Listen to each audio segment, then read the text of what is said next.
आज का टॉपिक है आज का टॉपिक है डेप्थ ऑफ ओशन और टेक्निकल भाषा में ओशन बैथीमेट्री। ठीक है, डेप्थ ऑफ ओशन या फिर ओशन बैथीमेट्री टॉपिक है, second unit first topic. Intro में यही बता सकते हैं कि ओशन जो है वो कितने अनएक्सप्लोर्ड हैं, अब तक उनके बारे में ज़्यादा इन्फॉर्मेशन नहीं है।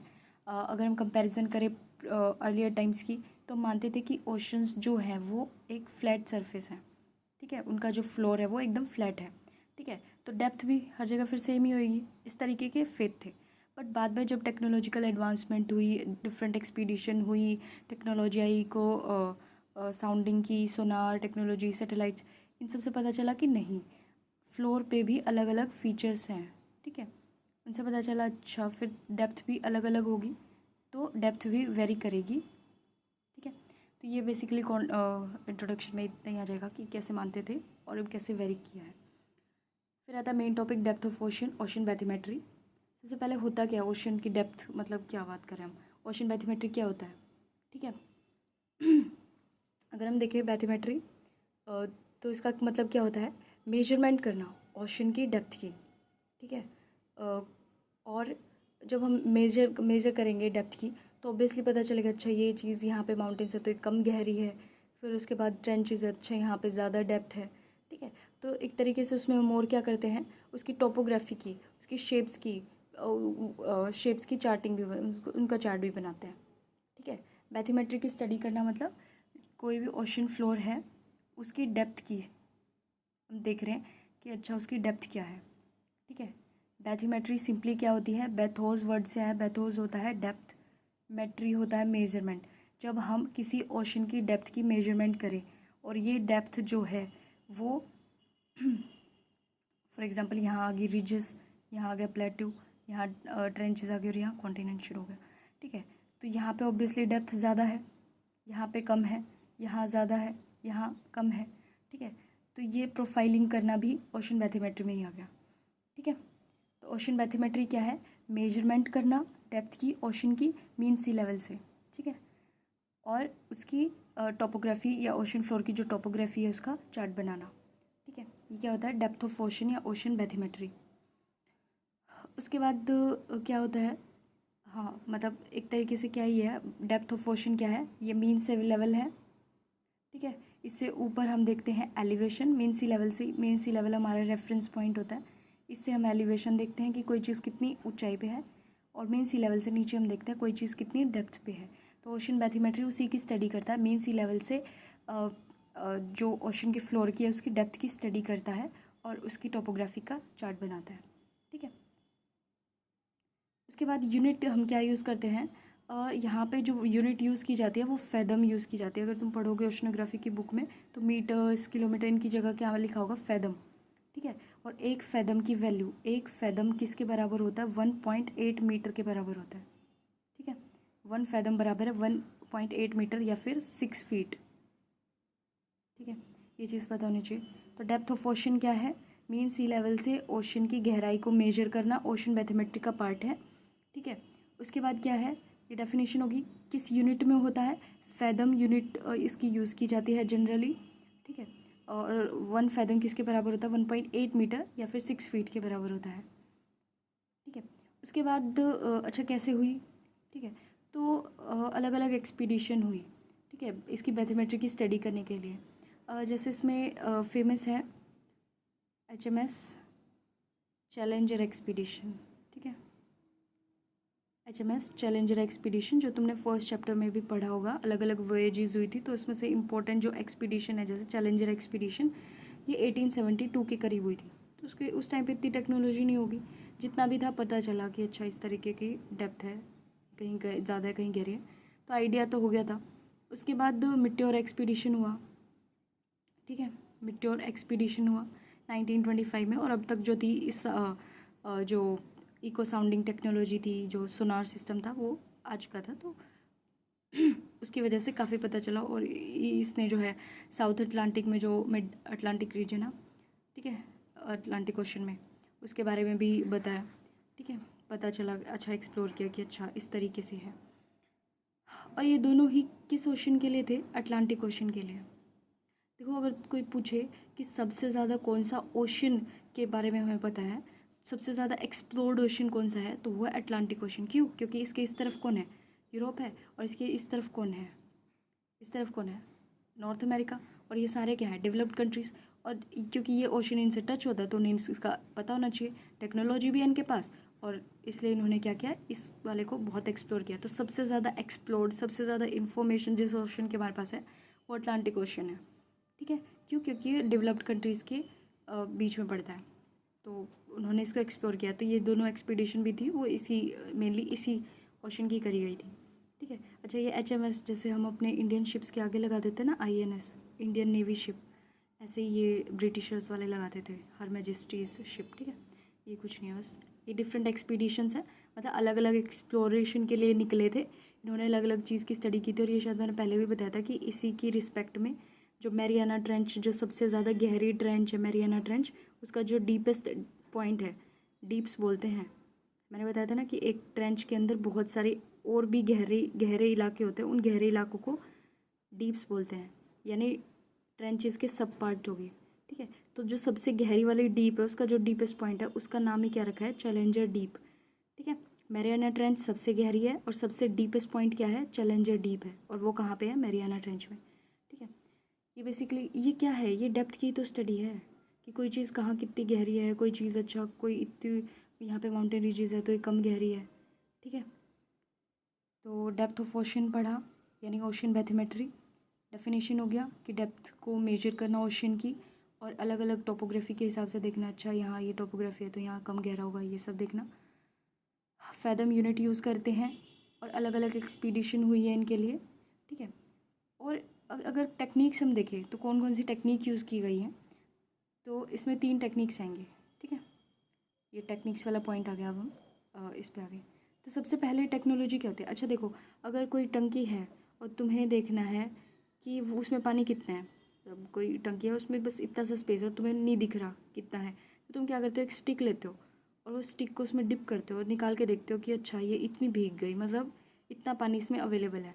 तो पहले स्टार्टिंग क्या होती थी, ऐसे ही करते थे। ठीक है, तो क्या होता था, हैंड हेल्ड लेड लाइन्स होती थी, यानी एक रोप लेते थे रस्सी पे और एक कोई भारी चीज़ बांध देते थे। ठीक है, इसको मैकेनिकल मेथड बोलते हैं, मतलब हाथ से कर रहे हैं अपना ही। ठीक है, इसमें क्या होता था, डालते थे और देखते थे वो इतनी रस्सी अगर इतनी डूब गई तो मतलब भैया इतना गहरा है, नीचे इतनी गहराई है। बट ये कितनी बड़ी रस्सी हो सकती है, कितनी बड़ी तुम रस्सी बना सकते हो। ओशन डेप्थ अगर तुम देखो, ओशंस की जो एवरेज डेप्थ है वो 3800 मीटर है, सारे ओशंस की अगर हम मिला लें, एवरेज डेप्थ अगर मैं निकालूँ हर ओशन की तो 3800 मीटर है। 3800 मीटर, 3800 मीटर, बहुत ज़्यादा है, इतनी बड़ी रस्सी कहाँ से लाएंगे।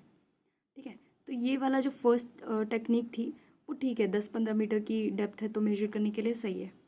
फिर उसके बाद ये मैकेनिकल मेथड है। ठीक है, हम हाथ से अपना रस्सी डाल रहे हैं और देख रहे हैं। सेकंड मेथड आया था अकाउस्टिक मेथड।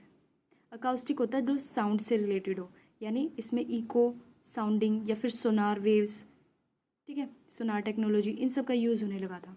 इसमें क्या होता है, अकाउस्टिक वर्ड होता है साउंड से रिलेटेड, यानी साउंड का यूज़ हो रहा है डेप्थ पता करने में।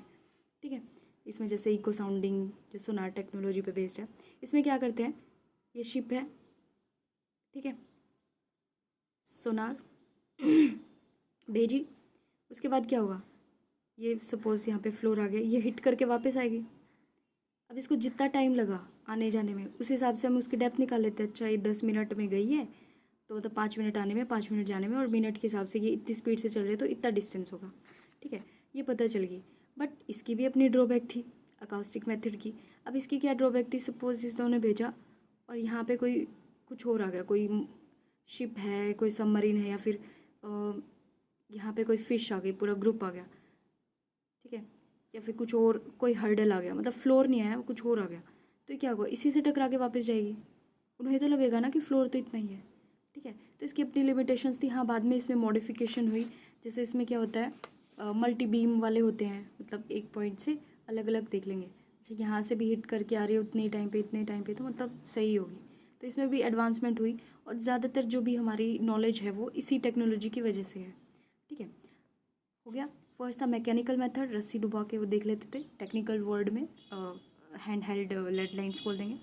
अकाउस्टिक मेथड में हम क्या करते थे, सोनार टेक्नोलॉजी को यूज़ किया, ज़्यादातर इसी से करा है। ठीक है। World War II के आसपास के टाइम पे ही ये ज़्यादा एक्सप्लोर करी गई, इसी टेक्नोलॉजी से यूज़ करा गया। आज के टाइम पे हम क्या करते हैं, हम सैटेलाइट को यूज़ करते हैं। अब तुम कहोगे कि सैटेलाइट तो सिर्फ ओशन के सरफेस को देख सकती हैं, ओशन की डेप्थ को कैसे बताएगी वो, कि डेप्थ में कितनी गहराई है, चाहे माउंटेन्स है या क्या है। देखो, जो हमारे फ्लोर है उस पर अलग अलग फीचर्स हैं, और ये सारे फीचर की का अपना अलग इम्पैक्ट होता है ग्रेविटेशनल फील्ड पे। ठीक है, जैसे अगर ट्रेंच है तो ये क्या करते हैं, इसकी अपनी कम ग्रेविटेशनल अट्रैक्शन होगी, और जो माउंटेन्स हैं इनकी अपनी ज़्यादा होगी, तो ये क्या करेंगे, वाटर को पुल करेंगे। और ये क्या करेगा, इसकी अपनी अट्रैक्शन नहीं है तो वाटर इस तरीके से होगा। तो क्या होगा, अगर इजी भाषा में कहें तो क्या होता है कि हर फीचर का अपना एक ग्रेविटेशनल इम्पैक्ट होता है। ठीक है, और उसी की वजह से जो उसके सरफेस पे जो विंड होती है ना, वो सरफेस पे जो पानी होता है ना, ओशन, उसको भी इम्पैक्ट डालेगा। बट अब तुम कहोगे कि वेव्स भी तो चलती हैं, टाइड्स भी तो चलती हैं, करंट्स भी तो चलती हैं, तो वो नहीं इम्पैक्ट डाल रही, वो भी डालती हैं।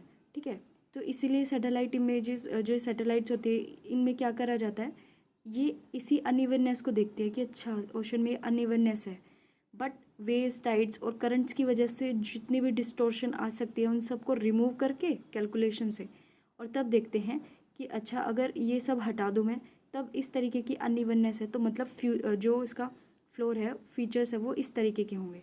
ठीक है, तो एक आइडिया लग जाता है। ठीक है, कुल मार के इसमें क्या है कि सैटेलाइट इमेज जो होती है, जो उसके फीचर्स होते हैं ना फ्लोर के, जो ओशन फ्लोर है उसके जो अलग अलग फीचर्स होते हैं, उन फीचर्स का इम्पैक्ट उसके सरफेस के वाटर पे भी पड़ता है। उसी सरफेस पे जो इम्पैक्ट है, उसकी अनइवननेस जो आ रही है, उसी की स्टडी करता है, और जितना भी डिस्टोर्शन लाने वाले वेव्स, विंड्स और ये सब जो जितने फैक्टर्स उन सबको कैलकुलेशन से हटा के और तब देखता है, और तब आइडिया लगाता है कि इस तरीके का फीचर यहाँ पे हो सकता है। ठीक है, तो ये अलग अलग टेक्निक्स यूज़ होती हैं इस तरीके के। ठीक है, इसको बोलते हैं सैटेलाइट अल्टीमेट्री या फिर sea floor mapping from space या रिमोट सेंसिंग की टेक्नोलॉजी। ठीक है, अच्छा अकाउस्टिक में जब हम अकाउस्टिक को यूज़ करके, यानी सोनार टेक्नोलॉजी को यूज़ करके फिर अपने फीचर्स की जो आउटलाइन बनाते हैं, उसको क्या बोलते हैं, अकाउस्टिक सिस्मिक प्रोफाइलिंग। यानी जो हमने इस टेक्नोलॉजी की मदद से जितनी भी आउटलाइन बनाई ना, कि यहाँ माउंटेन है, यहाँ ट्रेंच है, इधर ये है, इधर ये है। ठीक है, समझ आ गया। पहला है मैकेनिकल मेथड, दूसरा है सोनार अकाउस्टिक मेथड जो साउंड बेस्ड होता है, यानी सोनार टेक्नोलॉजी को साउंडिंग इस पर बेस्ड होता है, और करंट में हम यूज़ करते हैं सैटेलाइट अल्टीमेट्री या फिर सैटेलाइट्स को यूज़ करते हैं। ठीक है, उसके बाद क्या आएगा, उसके बाद आती है हिप्सोमेट्रिक कर्व होती है। ठीक है, समझ आ रहा है। डेप्थ ऑफ ओशन हो गया, इंट्रोडक्शन हो गया, कैसे हम सोचते थे कि फीचर लेस है, डेप्थ भी इवन होगी, बट कैसे हमने स्टडी करा, क्या यूनिट हमारी है, क्या अलग अलग टेक्निक्स यूज़ करते हैं। अब आता है हिप्सोमेट्रिक कर्व। देखो, हिप्सोमेट्रिक कर्व क्या बताती है, हिप्सोमेट्रिक कर्व कुछ नहीं है, सिंपली ये बताती है कि ये मीन सी लेवल है, और ये है तुम्हारा एलिवेशन, और ये है तुम्हारी डेप्थ। ठीक है, मीन सी लेवल रेफरेंस पॉइंट होता है हमारा, या फिर डेटम जो होता है वो हमारा रेफरेंस पॉइंट होता है। इससे ऊपर जाओगे तो एलिवेशन है, इससे नीचे जाओगे तो डीप डेप्थ है। ठीक है, तो ये जो हिप्सोमेट्रिक कर्व होती है, इसमें हम एक कर्व बना के ये बताते हैं कि कितना एरिया किसी पर्टिकुलर हाइट पे या किसी पर्टिकुलर डेप्थ पे अवेलेबल है। मतलब मैं कहती हूँ कि 10 मीटर की बहुत ज़्यादा फीचर्स है, 10 मीटर हाइट के बहुत ज़्यादा फीचर है, तो मैं कर्व बना दूँगी कि हाँ इस वाली हाइट के बहुत ज़्यादा फीचर्स हैं। और फिर मैं कहती हूँ कि जो 100 मीटर की है ना, उस पर एक दो ही फीचर है, तो मैं उसको एरिया दे दूँगी बस इतना सही। ठीक है, मतलब इतना सही एरिया दे दूँगी। इतना सही एरिया जो है वो किसके अंडर है, 100 मीटर की हाइट वाले, क्योंकि इतना सारा एरिया, धरती का इतना सारा एरिया 10 मीटर की हाइट वाला है। ठीक है, समझ रहे हो। थोड़ा टेक्निकल भाषा में देख लेते हैं। हिप्सोमेट्रिक कर्व क्या होती है, जो रिप्रेजेंट करती है प्रोपोर्शन या फिर परसेंटेज, किसकी, कितना एरिया है कितनी हाइट या डेप्थ पे। ठीक है, हाइट होगी तो अबाव सी लेवल, और डेप्थ होगी तो बिलो सी लेवल, मतलब अबाव सी लेवल और बिलो सी लेवल पे कितना एरिया अवेलेबल है। ठीक है, अब जैसे इसमें है, ये तुम बुक से देख लेना, इसमें थोड़ा मेरी हो सकती है गलती, बट बेसिक में समझा देती हूँ क्या देखना होता है इसमें। इसमें जैसे हमने एक तरफ ले लिया कि हाइट है, एक ये हाइट होगी, ये डेप्थ ले ली, ठीक है। और इधर हमने ले लिया एरिया कितना है, ठीक है, इतना एरिया।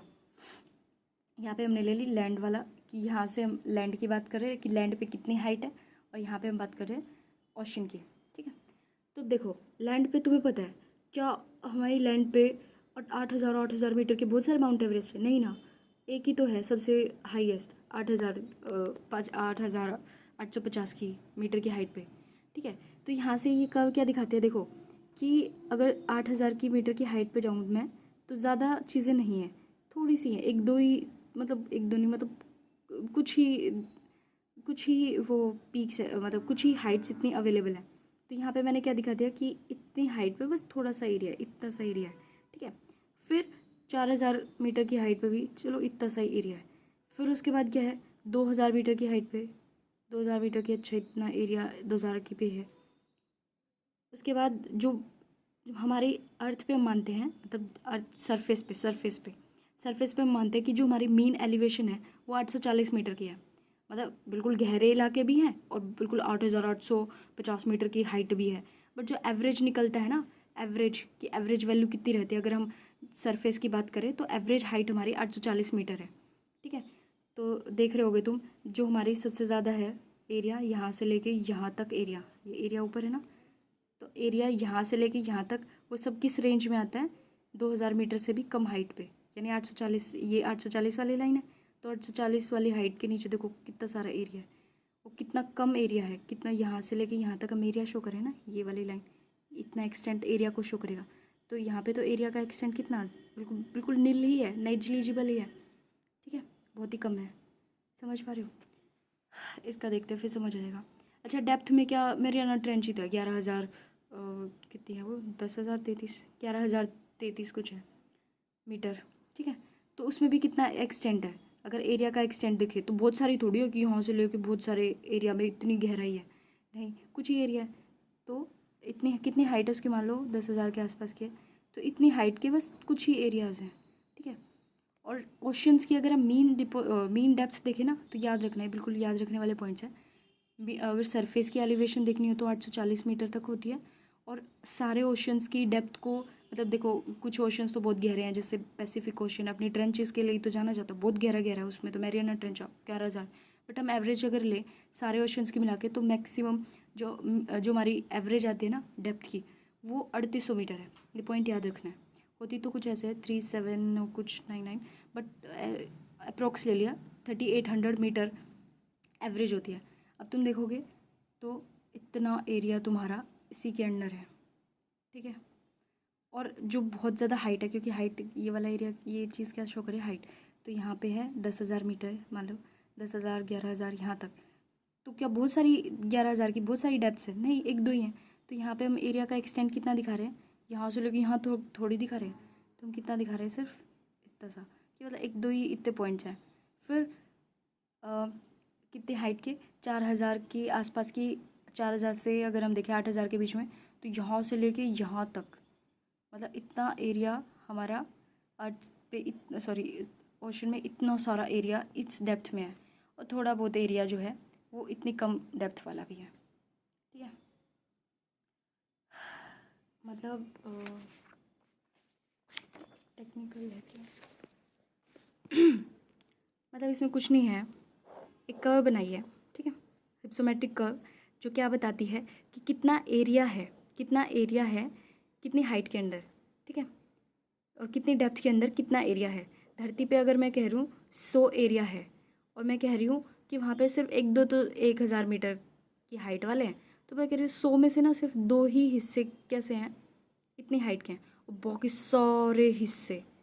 सारा हिस्सा क्या है, उससे कम का है। तो मैं अगर ग्राफ बनाऊँगी तो मान लो ये 10 है, उधर 100 है, तो 100 पे अगर मेरा यहाँ तक मेरा 1 2, ये मेरे 100 एरिया हो गया, ठीक है, 100 यूनिट मेरा कोई एरिया होगा। तो मैं कह रही हूँ कि सिर्फ 2 एरिया, सिर्फ ये वाला एरिया, यानी सिर्फ इतना एरिया मुझे कवर करना है, तो सिर्फ इतना एरिया मेरा 100 मीटर की डेप्थ उस पर हाइट पे है, ठीक है, और बाकी सारा मेरा किस पे है, इससे कम वाले पे। तो ये सारा एरिया मेरा किस पे हो गया, 1,000 मीटर से कम डेप्थ वाला, और 1,000 मीटर वाला मेरा कितना हो गया, ये वाला सारा एरिया, ठीक है। ये जितना भी एरिया है ये मेरा 100 मीटर की हाइट वाला है, यानी 100 में से सिर्फ 2% अगर एरिया मैं देखूँ तो सिर्फ वो मेरा 200 मीटर की हाइट पे है, और बाकी सारा उससे कम की हाइट पे है। समझ आ रहा है? मैं दोबारा समझा दूँगा अगर नहीं आए तो।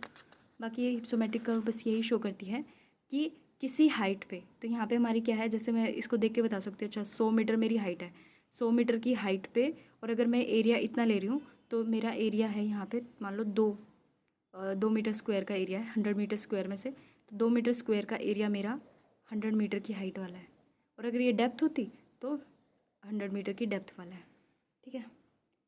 तो ये था बेसिकली डेप्थ ऑफ ओशन, और इसी से लिंक होके फिर टॉपिक आते हैं, क्योंकि डेप्थ हमारी किसकी वजह से वेरी कर रही है, उसके फीचर्स की वजह से, उसकी टोपोग्राफी की वजह से।